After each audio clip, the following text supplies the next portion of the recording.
Hello दोस्तों, अब तक आपने पिछले एपिसोड में सुना कि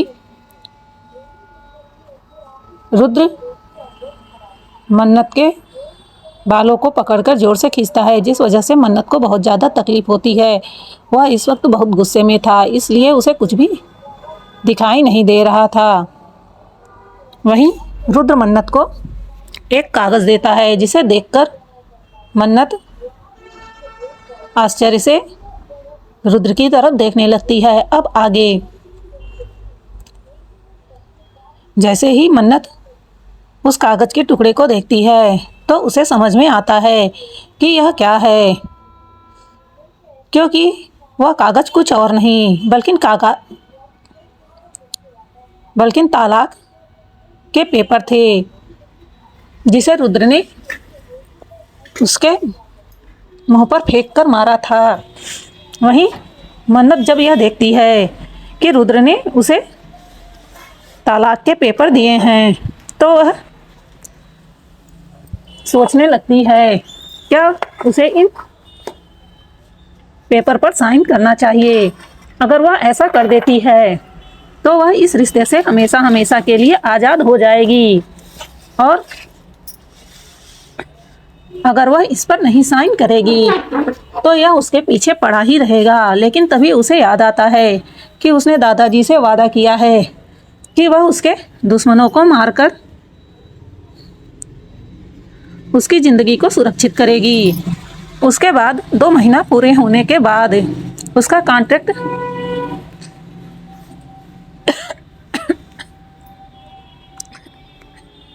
खत्म हो जाएगा और वह खुद ब खुद इस रिश्ते से आज़ाद हो जाएगी।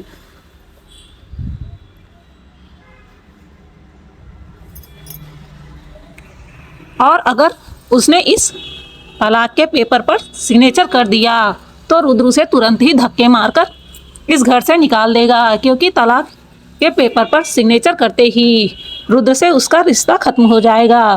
फिर भला रुद्र उसे यहाँ क्यों रहने देगा। और वह इस वक्त यहाँ से बाहर जाती है तो उसे छुपे रुद्र के दुश्मनों को ढूंढने में दिक्कत होगी, क्योंकि अब तक तो उसने इतना पता लगा लिया था कि यह दुश्मन उसके अपने ही हैं या कोई बाहर से नहीं आया हुआ है, जिस बात से रुद्र बिल्कुल अनजान था। वैसे उसे इतना तो पता था कि उसके परिवार वाले उसे पसंद नहीं करते हैं, लेकिन वह इतना नहीं सोच पाया कि वह लोग उसे बर्बाद करने के लिए इतनी घटिया साजिश भी कर सकते हैं। वहीं मन्नत अभी भी उस पेपर को पकड़े हुए बस एकटक उसे देख रही थी।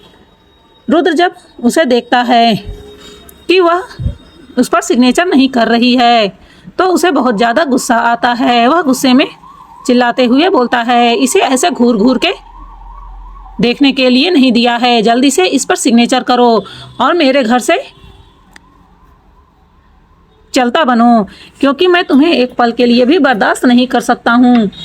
उसकी बातों को सुनकर मन्नत अपनी नज़रें उठाकर उसे देखती है। वहीं जैसे ही मन्नत उसे देखती है तो एक पल के लिए रुद्र की दिल की धड़कन तेज हो जाती है। इस वक्त उसकी आंखों में ऐसा कुछ था जो रुद्र समझ नहीं पा रहा था, लेकिन वो आंखें उसे बेचैन कर रही थी। वहीं मन्नत को समझ नहीं आ रहा था कि वह उस रुद्र को कैसे मना करे। अगर वह उसे मना करेगी तो वह फिर से उसे गलत साबित करेगा और तरह तरह के इल्ज़ाम लगाएगा, जबकि वह तो यहाँ सिर्फ उसी के लिए रुकी हुई है। लेकिन फिर भी उसे कुछ तो करना पड़ेगा। यह सोचते हुए वह बहुत ही धीरे से बोलती है कि मैं इन पेपर पर सिग्नेचर नहीं करूँगी। उसकी आवाज़ बहुत ही मीठी थी। आज पहली बार रुद्र ने उसकी आवाज़ सुनी थी। इतने दिनों से उसकी शादी हुई है, पर उसने उसकी आवाज़ आज तक नहीं सुनी थी और ना ही उसने कभी सुनने की कोशिश की, क्योंकि रुद्र को उस लड़की से कोई फर्क नहीं पड़ता था। वह तो उसकी ज़िंदगी में बोझ की तरह बैठी थी, जिसे वह जल्दी ही अपने सर से दूर फेंकना चाहता था। लेकिन जैसे ही मन्नत की मीठी सी आवाज़ उसके कानों में जाती है, उसका दिल एक बार फिर से ज़ोर ज़ोर से धड़कने लगता है। उसे समझ नहीं आ रहा था कि आखिर में उसके साथ ऐसा क्यों हो रहा है। वह गुस्से से अपनी आंखें बंद कर लेता है। उसे लगता है कि यह फिर से एक घटिया चाल चल रही है और उसे सेड्यूस करने की कोशिश कर रही है। अब हद है यार, मतलब कोई बोले भी तो इस बेवकूफ़ को सेड्यूस करे। यानी सच में यह बुरी तरह से पगला गया है। मेरा तो मन कर रहा है कि इसकी जमकर पिटाई कर दूं और फिर बताऊं कि कैसे सेड्यूस किया जाता है। लेकिन कोई बात नहीं, चलिए आगे बढ़ते हैं और देखते हैं कि यह और क्या क्या करने वाला है। वहीं मन्नत के मना करने पर वह बहुत ही ज़्यादा गुस्से में आ जाता है और गुस्से से बोलता है कि आखिर में अपनी औकात दिखा दी ना। तुम जैसी घटिया लड़की, मुझे अच्छे से पता था कि कभी आसानी से इन कागजातों पर सिग्नेचर नहीं करेगी। आखिर में तुम मेरे पैसे को छोड़कर इतनी आसानी से वापस उस गरीबी में जाना तो नहीं चाहोगी। इतना बोलते हुए उसके होठों पर बहुत ही तीखी सी मुस्कुराहट थी, मानो वह उसे चिढ़ा रहा हो। वहीं मन्नत, जिसे अच्छे से पता था कि वह किस वजह से सिग्नेचर करने को मना कर रही है, वह उससे कुछ नहीं बोलती है, क्योंकि उसे ज़रूरी नहीं लगता कि वह उसे कोई सफाई दे। वह चाहे जितना भी सफाई दे दे, पर वह उसकी एक नहीं सुनने वाला था।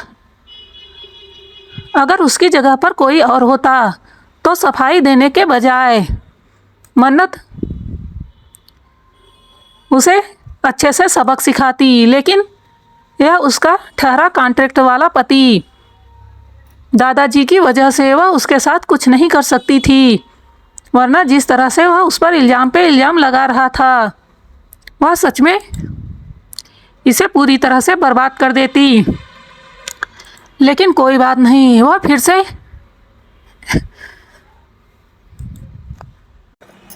जहर का घूंट पीकर रह जाती है, लेकिन उसे कोई जवाब नहीं देती।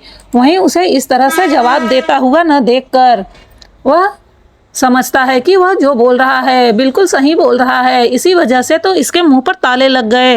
यह सोचते हुए वह उसके ऊपर हंसते हुए बोलता है, देखा, आखिर में तुम्हारी असलियत सामने आ ही गई। तुम क्या सोचती हो कि मैं तुम्हें बेवकूफ़ दिखाई दे रहा हूँ? अरे मैं ऐसे ही नहीं द ग्रेट रुद्र सिंघानिया बन गया। इसके पीछे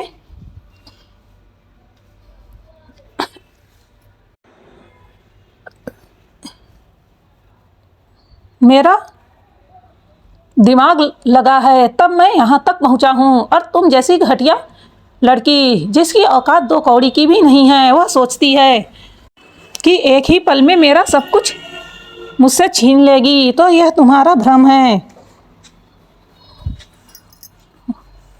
अगर दादाजी ने मुझे मजबूर न किया होता तो तुम्हारी औकात नहीं थी कि तुम मेरे सामने खड़ी भी हो सको। लेकिन कोई बात नहीं, मैं तुम्हें जल्दी ही अपनी ज़िंदगी से दूर फेंक दूंगा। उसके बाद तुम्हें तुम्हारी सही औकात पता चलेगी। उड़ लो अभी जितना उड़ना है, जल्दी ही तुम्हारे पर कतर दूंगा। यह कहते वक्त वह बहुत ही ज़्यादा गुस्से से उसकी ओर देख रहा था। ऐसे लग रहा था मानो उसकी जान निकाल लेगा। वहीं मन्नत आश्चर्य से उस पागल इंसान को देख रही थी। वाकई में उसे डाउट हो रहा था कि यह सच में रुद्र सिंघानिया ही है या फिर उसके रूप में कोई दूसरा ही उसके सामने खड़ा है। उसे इतने बड़े पागलपन की उम्मीद उससे नहीं थी। उसने तो सोचा था कि बिजनेस वर्ल्ड पर राज करने वाला रुद्र सिंघानिया वाकई में बुद्धिमान होगा, लेकिन उसे देखकर तो ऐसा लग रहा था मानो इसकी बुद्धि घुटने में हो। उसका मन कर रहा था कि वह उसका सर खोलकर देखे कि वाकई में भगवान ने इसमें बुद्धि भरी है या भूसा भर दिया है। सच में वह ऐसे पागल इंसान के मुंह नहीं लग सकती थी। उसके पास और भी बहुत से काम हैं। वह अफसोस के साथ अपना सर नीचा कर लेती है। वहीं उसे इस तरह से अपना सर झुकाते हुए देखकर रुद्र को फिर से गलतफहमी होती है और वह सोचता है कि हकीकत सामने आने पर वह कैसे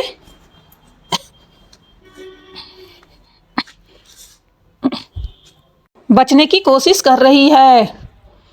वह उसे फिर से बोलता है कि जब तक मैं दोबारा आऊं मुझे इन कागजों पर तुम्हारे सिग्नेचर चाहिए, वरना तुम सोच नहीं सकती हो कि मैं तुम्हारे साथ क्या करूंगा। इतना बोलकर वह बहुत ही गुस्से के साथ उसे धक्का देकर वहां से चला जाता है। वहीं एक बार फिर से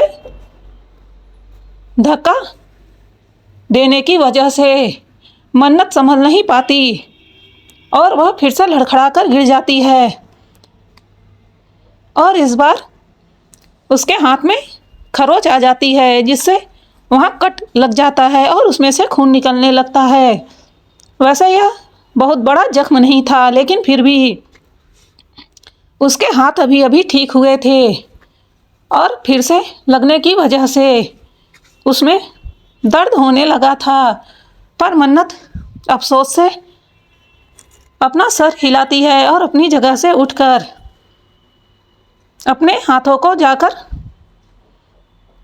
पानी से साफ करती है और बिना कोई मरहम लगाए वह वहाँ से बालकनी में चली आती है।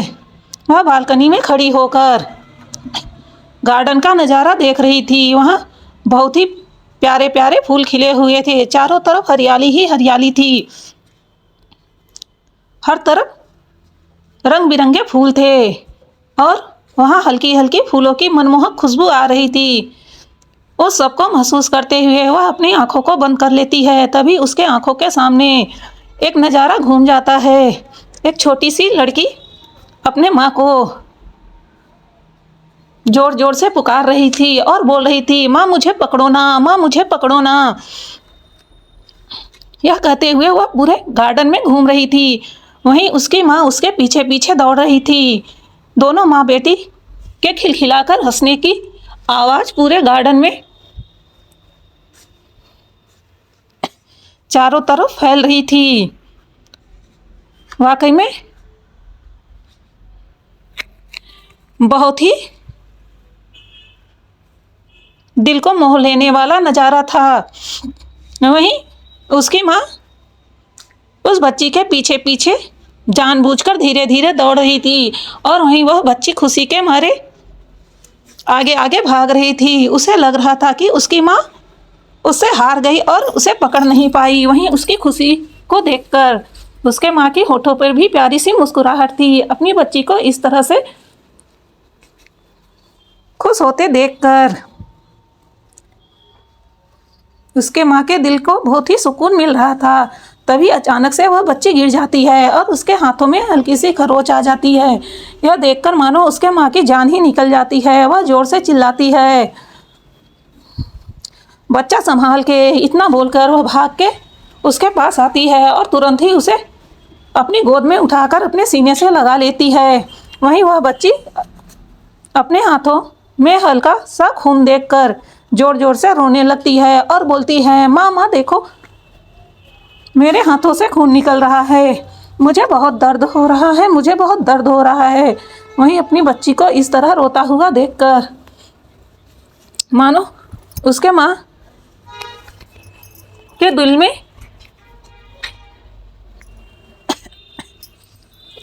दिल के टुकड़े हो रहे थे। वह उसे चुप कराते हुए अपने सीने से लगा लेती है और बोलती है, देखो बच्चा माँ आ गई है ना, माँ सब कुछ ठीक कर देगी। देखो कैसे माँ जादू करती है और तुम्हारा दर्द खत्म हो जाता है। यह बोलकर वह जल्दी जल्दी नन्ही सी बच्ची के हाथ में फूंक मारने लगती है और जल्दी से अपने कपड़े से उसके थोड़े से बह रहे खून को पोंछ देती है। वहीं जब वह खून साफ हो जाता है तो उस बच्ची का दर्द भी खत्म हो जाता है, क्योंकि वह तो उस खून को ही देखकर ज़्यादा डर गई थी। वहीं माँ के ऐसे हल्के हल्के फूंकने से उसे आराम मिलता है और वह फिर से मुस्कुराने लगती है और बोलती है, देखो माँ, तुम जादू करना जानती हो। और माँ ने जादू कर दिया और मेरे हाथों का दर्द खत्म हो गया। यह बोलकर वह फिर से खिलखिलाकर हंस देती है, उसे फिर से हंसता हुआ देखकर। अब जाकर उसकी माँ के दिल को सुकून मिलता है। वह जल्दी से उसे अपने सीने से लगा लेती है। Flashback and. कभी मन्नत के आंखों से 2 बूंद आंसू के गिर जाते हैं, जिन आंसू को वह इतना संभाल कर रखी हुई थी, जिन्हें वह बड़ी से बड़ी परिस्थिति में भी कभी बाहर आने की इजाज़त नहीं देती थी। चाहे जितनी बड़ी मजबूरी हो, चाहे जितना ज़्यादा दर्द हो, उन्हें इजाज़त नहीं थी उसके आंखों से बाहर आने की। लेकिन आज एक पल के लिए अपनी माँ की यादों में जाकर वह उन आंसुओं को नहीं रोक पाती है। वह धीरे से बोलती है, सब कुछ बर्बाद हो गया माँ, सब कुछ बर्बाद हो गया। आप क्यों मुझे छोड़कर चली गई? आपने मुझे क्यों नहीं अपने साथ ले लिया? आपके बिना यह जिंदगी बहुत ही दर्द देती है। यह बोलते वक्त उसके आवाज़ में इतना दर्द था कि अगर उसे कोई सुन लेता तो उसके आंखों के आंसू बंद ना होते।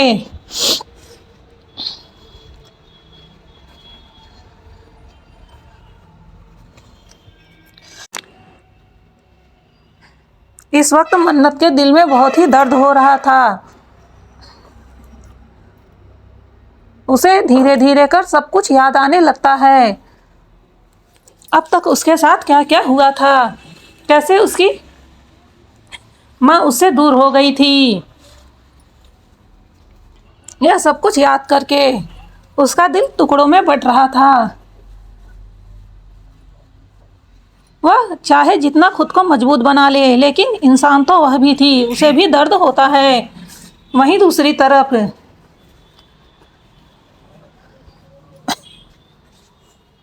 दादाजी के परिवार से उनके सौतेले भाई आज उनके घर आने वाले थे, जिन्हें कि हाल ही में अपने गुप्तचरों से पता चला था कि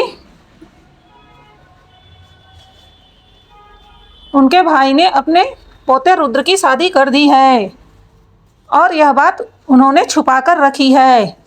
तो उनकी बेचैनी और ज़्यादा बढ़ गई और अब वह रुद्र की पत्नी यानी अपने भाई के पोता बहू को देखने के लिए अपने परिवार के साथ यहाँ आने वाले थे। तो चलिए हम इनके बारे में बता देते हैं। यह दादा के सौतेले भाई थे, जिनका नाम रणधीर सिंघानिया था। इनकी पत्नी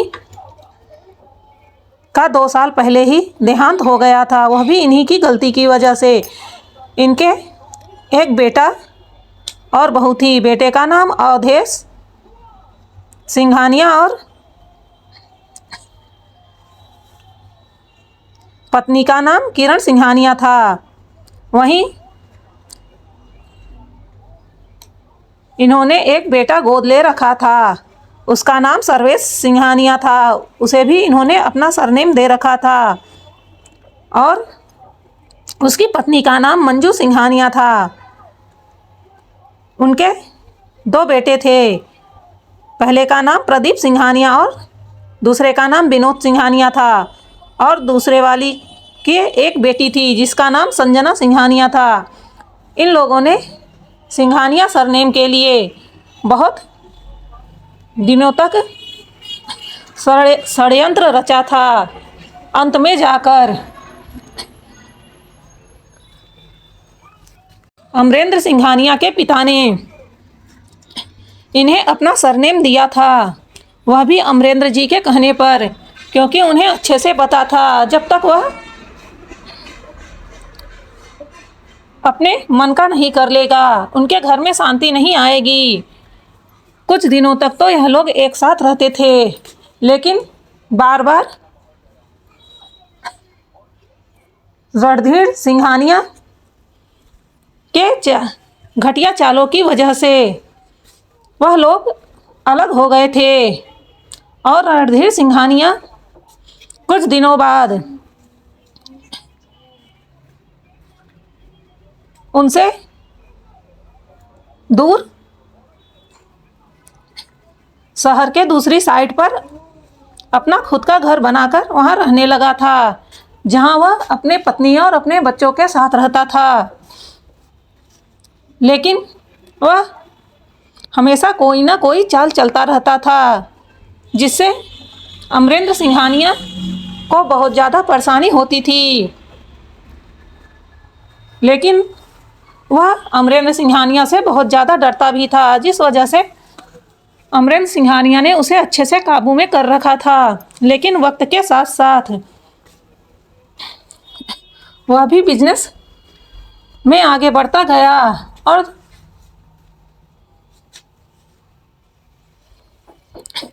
अभी एक अच्छा बिजनेसमैन बन गया। धीरे धीरे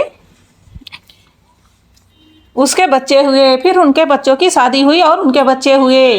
लेकिन अमरेंद्र सिंघानिया के प्रति उसकी नफरत कम नहीं हुई। उसने उन लोगों के मन में भी नफरत का बीज बो दिया था, जो अब एक पेड़ बन चुका था। हालांकि इन लोगों को उनके पिता ने बराबर बराबर हिस्सा बांटा था, लेकिन फिर भी वह अच्छे से बिजनेस नहीं कर पाया, जिससे वह हमेशा अमरेंद्र से पीछे ही रहा। वहीं दूसरी ओर अमरेंद्र सिंघानिया बहुत ही मेहनती थे, जिस वजह से वह बिजनेस में आसमान की ऊंचाइयों को छूते गए और एक दिन वह नंबर 1 के बिजनेसमैन बन गए। उन्हें इस तरह कामयाब होता देखकर रणधीर सिंघानिया हमेशा उनसे जलता था और उनसे बहुत ज़्यादा नफरत करता था। यही वजह थी कि उसने अपने बच्चों को भी उसके खिलाफ भड़का दिया था। वहीं अमरेंद्र सिंघानिया हमेशा किसी न किसी तरह से उनके बच्चों की हेल्प ही करता था, क्योंकि वह लोग भिखारी की तरह जब देखो तब मुंह उठाकर चले आते थे और हमेशा पब्लिक के सामने उन्हें अपना काम करने के लिए मजबूर करते थे, जिससे मजबूर होकर उन्हें उनकी हेल्प करनी पड़ती थी, वरना उनकी रेपुटेशन बर्बाद हो जाती। बस यही एक कारण था कि वह उन्हें बर्दाश्त करते थे। वह उन्हें बिल्कुल भी अपना परिवार नहीं मानते थे, क्योंकि उन्हें अच्छे से पता था यह लोग बहुत ही घटिया प्रवृत्ति के हैं, यह कभी सुधर नहीं सकते हैं। लेकिन उन्होंने उन लोगों से दूरी बना रखी थी, इस वजह से उन्हें ज़्यादा डर नहीं था। बस इसी कारण से अब तक वह निश्चिंत थे। लेकिन अचानक से इस तरह बार बार रुद्र पर हमला होने की वजह से उन्हें उन पर तो थोड़ा बहुत डाउट था और अब तक मन्नत ने भी बहुत कुछ पता लगा लिया था। थोड़ी ही देर में एक सर्वेंट आकर मन्नत को कहती है कि घर में कुछ मेहमान आए हैं, इसलिए आप अच्छे से तैयार हो जाइए। वहीं उसकी बातों को सुनकर मन्नत को समझ में आ जाता है कि कौन आया है, क्योंकि दादाजी ने पहले ही उसे बता दिया था। और दादाजी को यह बात इसलिए पता थी क्योंकि दादाजी ने उन लोगों को यहाँ आने से साफ साफ मना किया था। जब भी वह लोग यहाँ आते थे तो उन्हें दादाजी की इजाज़त लेकर आना पड़ता था, जिससे दादाजी को पता चल जाता था कि उनके घर में कब कौन आ रहा है। वैसे भी दादाजी इन्हें बिल्कुल भी पसंद नहीं करते थे। वहीं वह लोग रुद्र से बहुत ज़्यादा डरते थे क्योंकि रुद्र खुद में एक शैतान था और वह लोग कभी भी रुद्र के सामने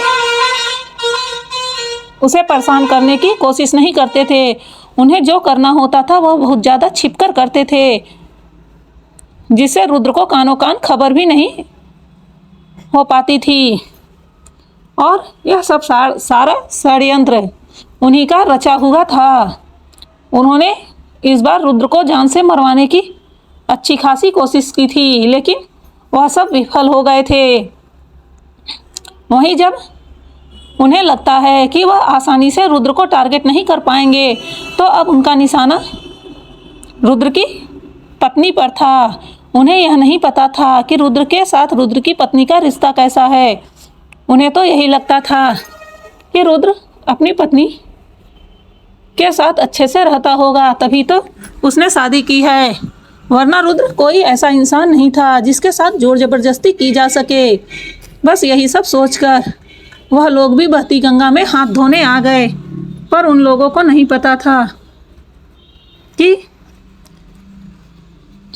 यहाँ तो रुद्र के साथ कुछ उल्टा ही माजरा था, जो अपनी पत्नी को बिल्कुल भी पसंद नहीं करता था।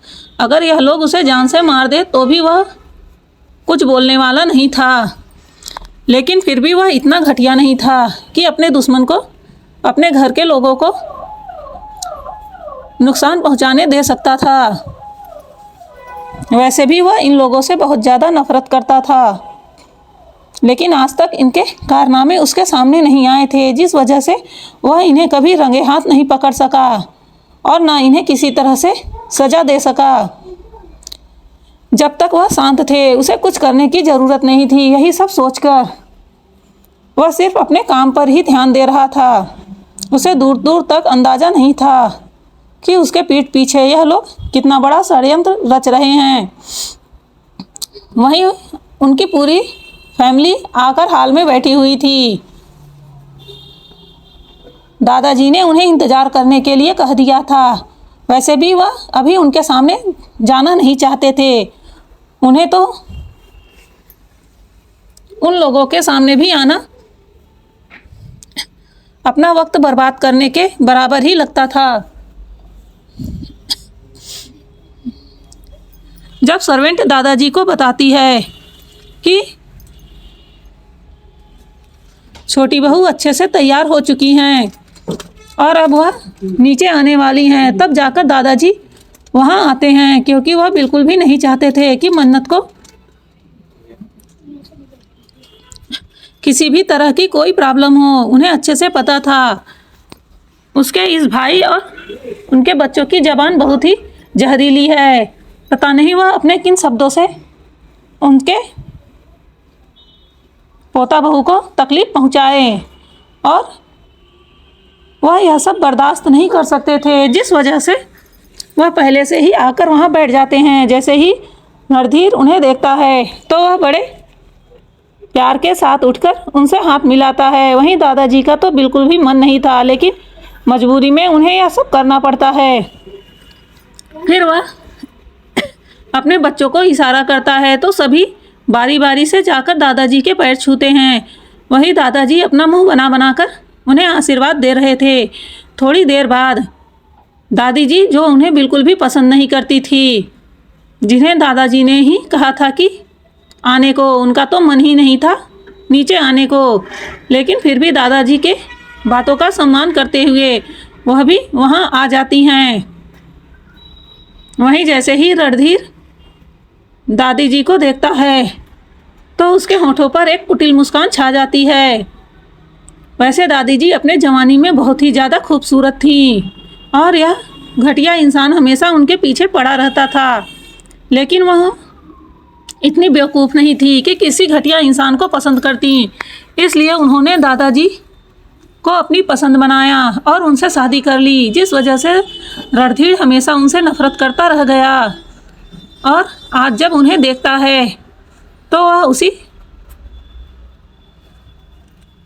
घटिया तरीके से उन्हें देख रहा था जो दादी को बिल्कुल भी पसंद नहीं आता। दादी जी उन्हें घूर कर देखती हैं और मन ही मन कोसते हुए बोलती है, बुढ़ा साला सठिया गया है, लेकिन देखो तो इसकी आदत, ऐसे लग रहा है जैसे जवानी छाई हुई है और 20 साल का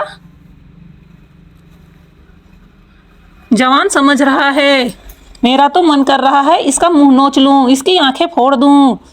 दादी मन ही मन उसे बहुत ही ज़्यादा गाली दे रही थी और होठों पर फीकी सी मुस्कान लेकर वहाँ बैठी हुई थी। वहीं वह अपनी गंदी नज़रों से उन्हें ताड़ रहा था। दादाजी भी यह सब कुछ देख रहे थे। बस यही एक कारण था जो उस घटिया इंसान को वह अपने घर नहीं आने देते थे, क्योंकि उन्हें यह सब बातें पहले से ही पता थी। वहीं उन्हें यह भी पता था कि दादी जी उन्हें देखकर कितनी ज़्यादा नफरत करती हैं।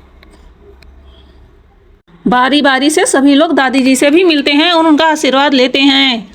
सबके चेहरे पर इतनी अच्छी मुस्कान थी कि अगर उन्हें कोई अच्छे से न जानता तो उनके मन के जहर को नहीं पहचान सकता था। वहीं चेहरे पर मुस्कान लिए अंदर ही अंदर वह लोग उनकी शानो शौकत देखकर जल भूंज रहे थे। आखिर में अमरेंद्र सिंघानिया बहुत ही ज़्यादा अमीर थे। उनकी बराबरी करना तो वह सपने में भी नहीं सोच सकते थे। वहीं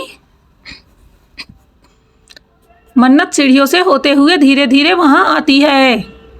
जैसे ही दादी जी मन्नत को देखती हैं तो जल्दी से वह मन्नत के पास जाती हैं और उसे अपने पास लाकर बैठा लेती हैं, क्योंकि वह नहीं चाहती थी कि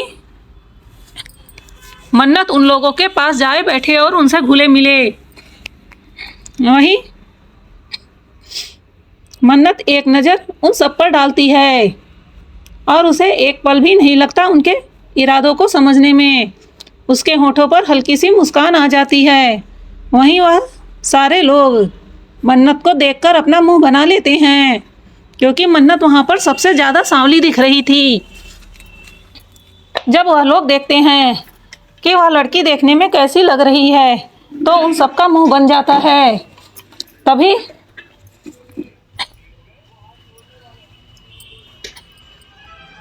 अवधेश जी की बीबी किरण जी के मुंह से अचानक से निकल जाता है, हमने तो सोचा था रुद्र किसी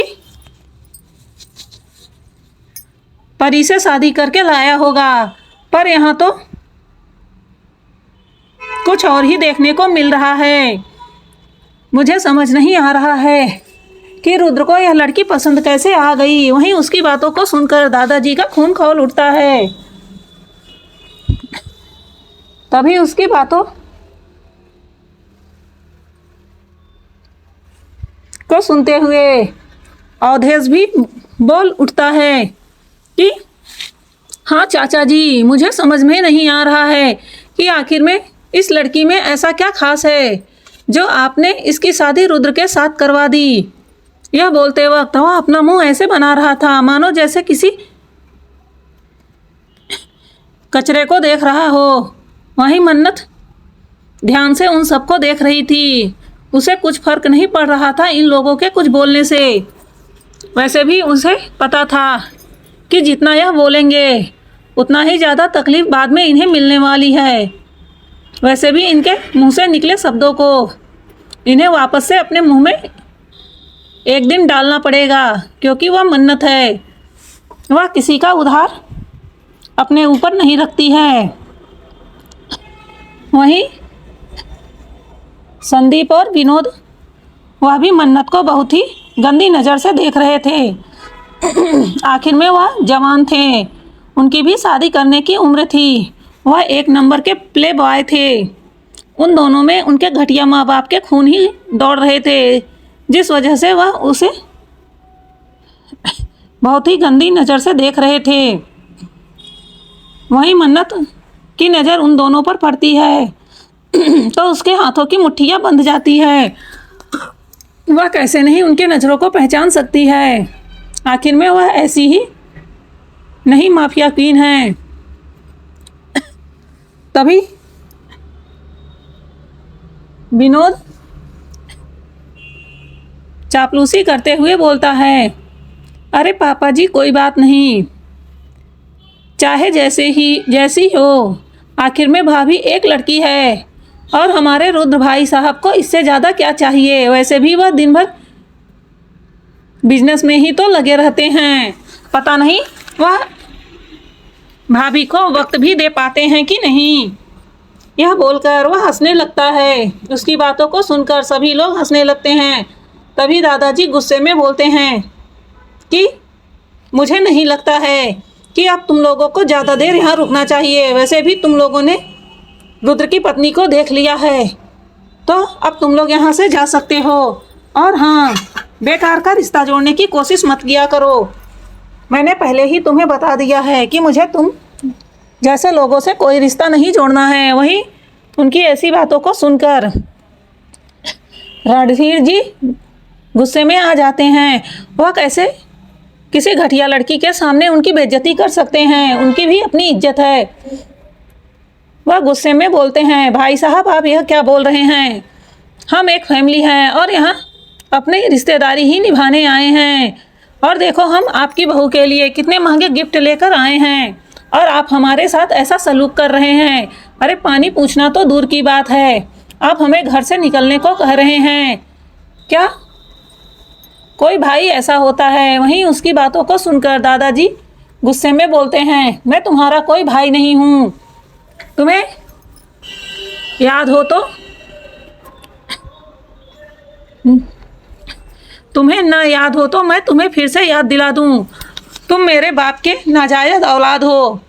देखा जाए तो तुम मेरे सौतेले हो और मैं तुमसे कोई रिश्ता नहीं रखना चाहता हूँ।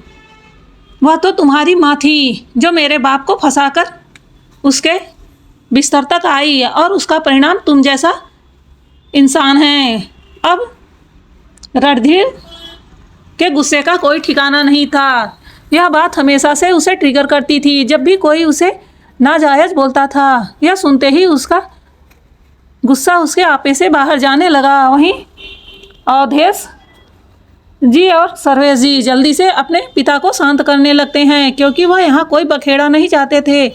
और बाकी इस बुढ़े ने जो कुछ कहा है वह उसे सूद समेत वसूलेंगे। वह लोग बोलते हैं कि दादाजी चाचा जी शांत हो जाइए, इतना गुस्सा करने की ज़रूरत नहीं है और वैसे भी बीती बातों को भूल जाइए। इंसान को वक्त के साथ आगे बढ़ जाना चाहिए और हम लोगों के मन में आपके प्रति कोई गलत भावना नहीं है तो आपको भी हमें स्वीकार कर लेना चाहिए। वैसे भी हम यहाँ कहाँ आते हैं, हमारे पास इतना टाइम नहीं होता है। वह तो हम रुद्र की पत्नी को देखने के लिए आए थे, नहीं तो हम कभी जल्दी यहाँ आते भी तो नहीं हैं। वह इस समय बात को संभालना चाहता था, लेकिन दादाजी अच्छे से समझ रहे थे कि वह क्या कर रहा है। वैसे भी यह चापलूसों का खानदान था, चापलूसी करना तो उनके रग रग में था। मन्नत शांति से बैठे वहाँ का सारा नज़ारा देख रही थी। तभी शांत बैठी संजना भी बोल पड़ती है, वैसे आप लोग शांत रहिए, आप लोग तो सब भाभी से मिलने आए हैं तो भाभी से मिलिए ना। आप लोग इस तरह से क्यों हल्ला कर रहे हैं? देखिए तो भाभी कितना डर रही हैं। वह गांव से आई हैं, उन्हें शहर के बारे में ज़्यादा नहीं पता है। वह यहाँ शहर के लोगों से पहली बार मिल रही होंगी तो उन्हें डर लग रहा होगा। आप लोग उनके सामने ऐसे ना रिएक्ट करिए। वह इस समय मन्नत को ताने मार रही थी, क्योंकि मन्नत के बारे में जितना उसने पता लगाया था तो उसे यही पता चला था कि वह गांव की लड़की है। और वैसे भी आने से पहले उसके घर में एक बार मन्नत के लिए अच्छे से चर्चा हो चुकी थी, जिसलिए उसे अब उसके बारे में जितना बाहरी लोगों को पता था उसे भी पता था। वहीं मन्नत अपनी तीखी नज़रों से संजना को देखती है, जो सर से पांव तक मेकअप से पुती हुई थी। देखने में वह ज़्यादा सुंदर नहीं थी, लेकिन गोरा होने की वजह से उसकी सुंदरता थोड़ी बहुत देखने लायक थी। वहीं उसने बहुत ही छोटे कपड़े पहन रखे थे। जहां मन्नत ने एक सुंदर सी साड़ी पहनी थी, वहीं उनकी बहुओं ने मॉडर्न जमाने के छोटे छोटे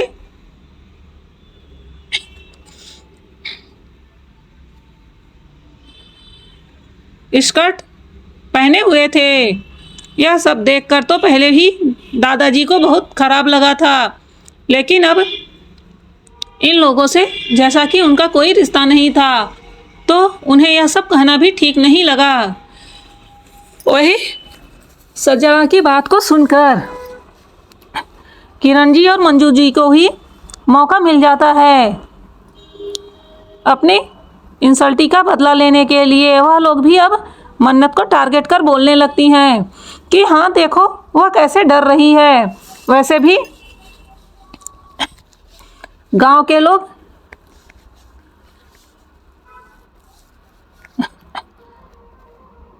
बहुत ही ज़्यादा सीधे साधे होते हैं, उन्हें तो दुनियादारी आती ही नहीं है, इसलिए आप लोग शांत हो जाइए।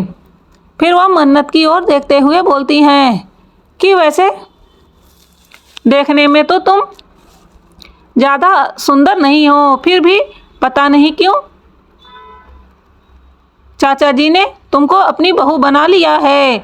लेकिन कोई बात नहीं, अब जब तुम इस घर की बहू बन ही गई हो तो मैं तुम्हें बता दूं, मैं तुम्हारी बड़ी चाची हूँ। और मंजू जी की तरफ इशारा करते हुए बोलती हैं कि यह तुम्हारी छोटी चाची है और यह मेरा बेटा संदीप और विनोद है, और यह मंजू की बेटी संजना है।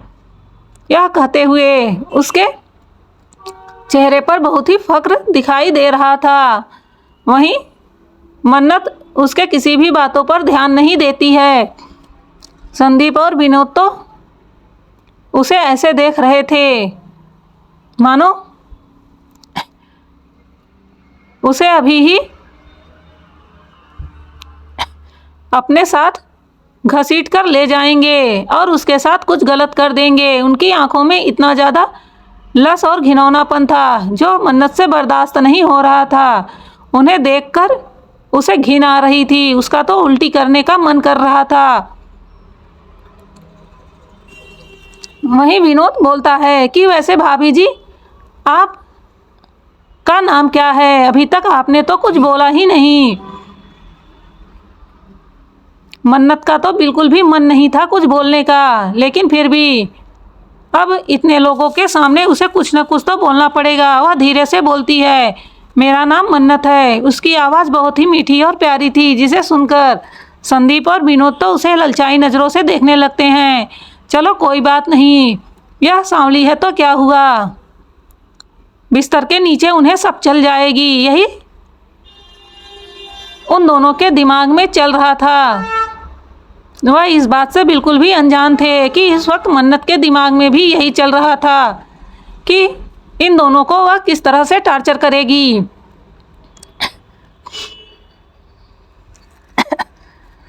सच में उन्हें अगर पता चल जाता कि मन्नत उनके लिए इस वक्त क्या सोच रही है, तो उनका चेहरा तो देखने ही लायक था। वहीं किरण जी अपने पास से एक लिफाफा निकालती हैं जो उनसे बहुत ही मुश्किल से निकल रहा था, और उसकी ओर मंजू जी की ओर देखते हुए बोलती हैं कि तुम भी अपने साथ जो लाई हो, अरे दे दो, इस घर की बहू है तो मुंह दिखाई में कुछ न कुछ तो देना पड़ेगा। उस लिफाफे में मात्र 5-5 हज़ार रुपये थे, फिर भी मानो ऐसा लग रहा था जैसे उसमें करोड़ों की प्रॉपर्टी भरी गई हो जो उनसे दिया नहीं जा रहा था। वह अपने पास से उठती हैं और मन्नत के ऊपर उतारते हुए उसके गोद में फेंक देती हैं। कहती हैं कि वैसे तुमने इतने पैसे तो देखे नहीं होंगे, गांव के गरीबी में पलना बढ़ना भी बहुत मुश्किल काम है, फिर भी हम तुम्हारी चाची हैं और तुम्हारे लिए इतना तो कर ही सकती हैं। वहीं उनकी बातों को सुनकर मन्नत को बहुत ज़्यादा गुस्सा आता है, फिर भी वह शांत रहती हैं।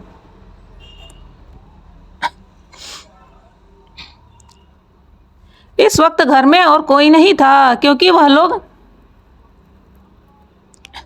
शॉपिंग करने के लिए बाहर गए थे। थोड़ी ही देर में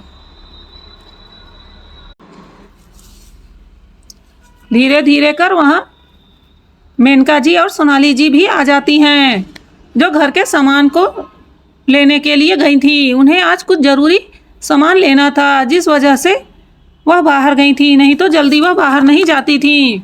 वहीं उन्हें इस बारे में नहीं पता था कि यह घटिया लोग यहाँ आ रहे हैं। यह लोग भी उन्हें बिल्कुल भी पसंद नहीं करते थे।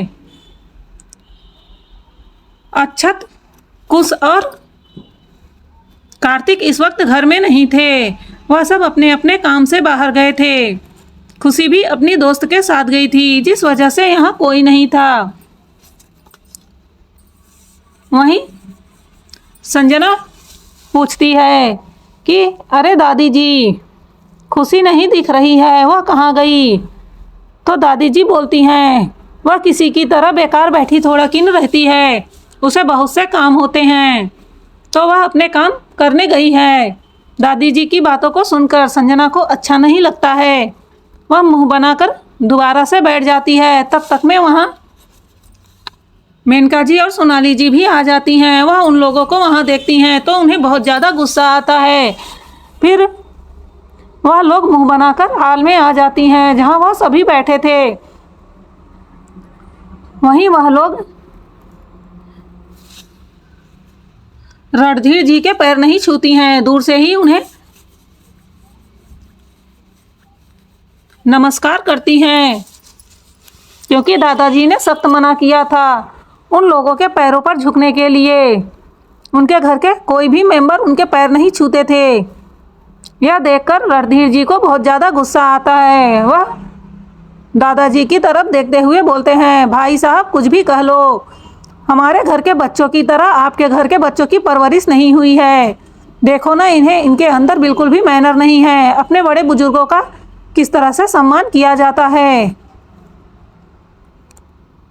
उनकी बातों को सुनकर दादाजी भी बड़े एटीट्यूड से बोलते हैं, वह हमारे बच्चे हैं और सिंघानिया परिवार कभी किसी के सामने नहीं झुकता है, इसलिए तुम उन्हें मैनर ना सिखाओ तो ज़्यादा अच्छा होगा, क्योंकि मैंने उन्हें पहले ही मैनर सिखा दिया है कि उन्हें किसी के सामने नहीं झुकता है, झुकना है। वहीं उनकी बातों को सुनकर रणधीर जी को बहुत ज़्यादा गुस्सा आता है।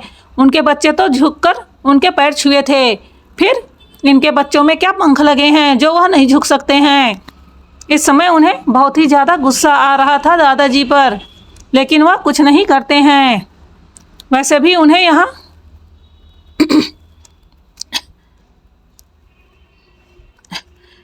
लड़ने झगड़ने का अभी कोई मन नहीं था। वह यहाँ जिस काम से आए थे वह काम तो उनका हो गया था। उनका काम था मन्नत को देखना, जिससे वह उसे आगे चल के मोहरा बना सके और यह जानना कि वह कैसी लड़की है।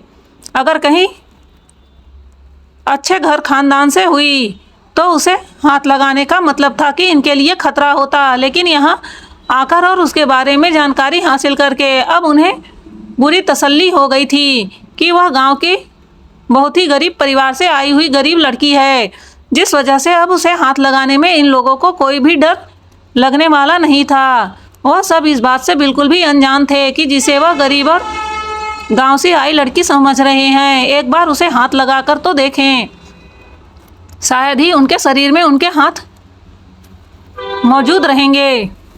वहीं मन्नत भी उनके इरादे को अच्छे से जान रही थी। अभी तक वह उन लोगों को देखी नहीं थी, लेकिन अब उसे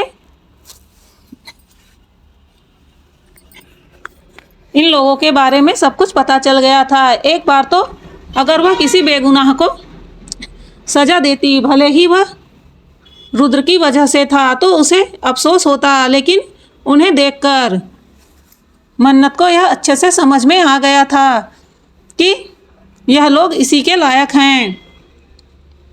और उसे यह भी समझ में आ गया था कि दादाजी उनसे क्यों इतनी नफरत करते हैं, क्योंकि उन्हें देखकर ही घिन आती है। वह लोग तो मुंह लगाने के लायक भी नहीं हैं। वहीं किरण जी मेनका जी को देखते हुए बोलती हैं, अरे मेनका, क्या तुम घर के सामान लेने बाहर गई थी? उनकी बातों को सुनकर मेनका जी बोलती है कि हाँ, वह कुछ ज़रूरी सामान लाना था, जिस वजह से हम लोग बाहर गए थे। हमारे घर में पूजा है, उसी की तैयारी करनी थी। उसके लिए हमने सोचा कि हम ही सामान जाकर ले लेते हैं। वहीं उनकी बात को सुनकर किरण जी बोलती हैं, अरे कोई बात नहीं, अब तुम्हारे यहाँ सर्वेंट की कमी है तो तुम्हें ही तो सारा काम करना पड़ेगा। वैसे हमारे सारे काम हमारे सर्वेंट ही कर देते हैं। वह इतने ज़्यादा एजुकेटेड होते हैं कि हमें उन्हें ज़्यादा समझाने की ज़रूरत ही नहीं पड़ती और वह सब कुछ खुद से ही कर लेते हैं। वहीं उनकी बातों को सुनकर मेनका जी को गुस्सा तो बहुत आता है, पर वह इन लोगों के मुंह नहीं लगना चाहती थी, क्योंकि उन्हें अच्छे से पता था कि वह जितना ही इनसे बोलेंगी इन लोगों की जबान उतनी ही चलती जाएगी। और वैसे भी इस वक्त मन्नत वहाँ बैठी है, तो वह लोग ऐसा कोई तमाशा नहीं बनाना चाहती थी, इसलिए वह हंसकर इन बातों को टाल देती है और सर्वेंट को इन लोगों के लिए चाय नाश्ता लाने को बोलती हैं। दादाजी को बिल्कुल पसंद नहीं आता कि इन्हें उनके घर से पानी भी दिया जाए, लेकिन फिर भी मेनका जी के कहने की वजह से दादाजी कुछ नहीं बोलते। थोड़ी देर बाद वह लोग सब चाय नाश्ता कर वहाँ से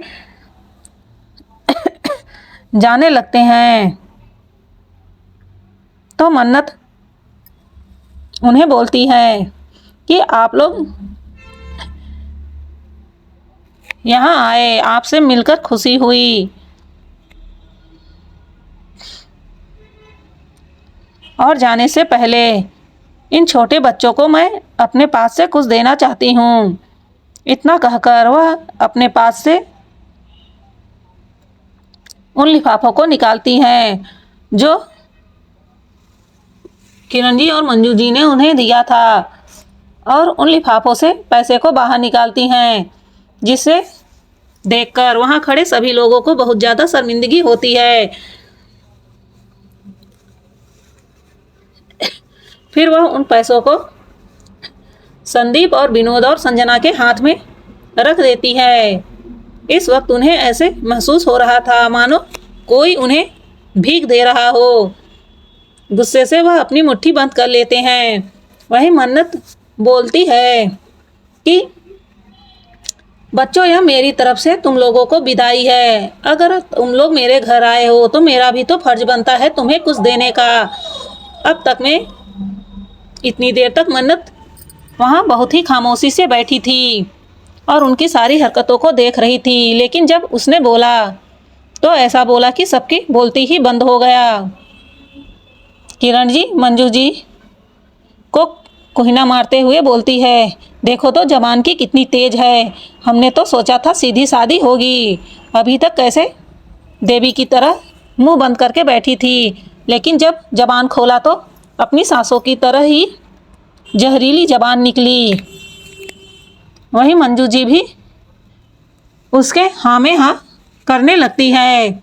वहीं घर के बाकी लोग मन्नत के ऐसा करने पर बहुत ज़्यादा खुश हो जाते हैं। दादाजी को तो बहुत ज़्यादा हंसी आ रही थी। आखिर में